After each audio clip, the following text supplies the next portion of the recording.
still remember first time I met Lance, definitely an out-of-the-box thinker, and always kind of had all these different crazy ideas. Every Friday, Lance would come in just on his own time and work on his own little project, and slowly we started hearing more about it. He created experimental penguins back in 2000. He had these big blobby-looking penguins kind of walking around and talking to each other, and that was kind of all they did on a white screen. I had this ambitious idea to build a massive multiplayer snowball war game.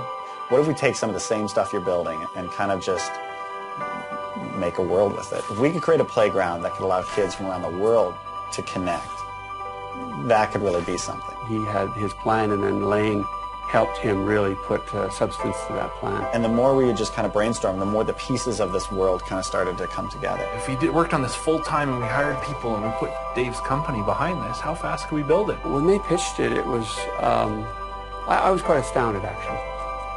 I thought, wow, this actually could work.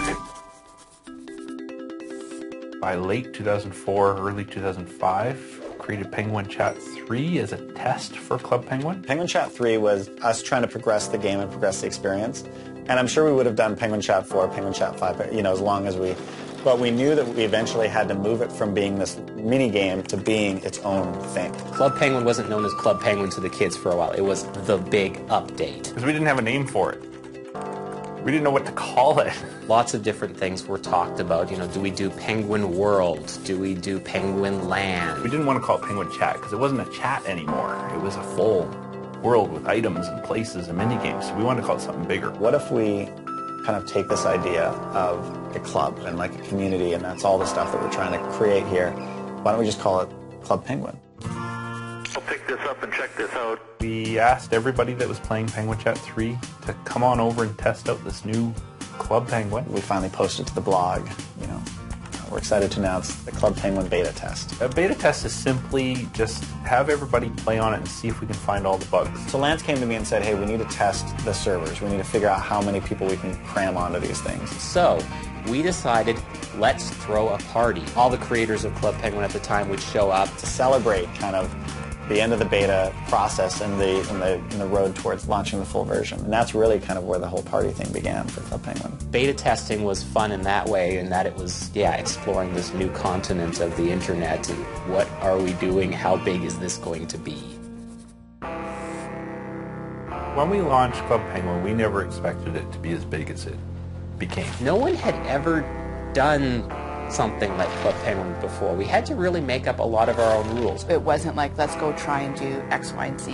It's like, let's just try stuff. Our job is not to come up with every idea out there.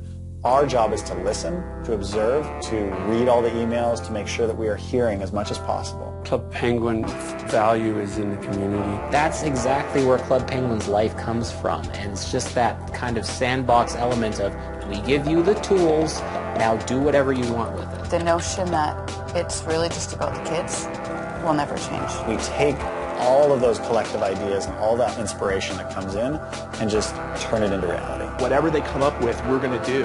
And they're going to come up with something, and then we're going to respond, and then they're going to come up with something else, and it's like this conversation. Going back from the very beginning of Club Penguin, it was never about standing still. It was never about just arriving and staying there. It's always been about the journey. And so now, we're getting ready to unveil the next leg of the journey. And that's something that's pretty exciting.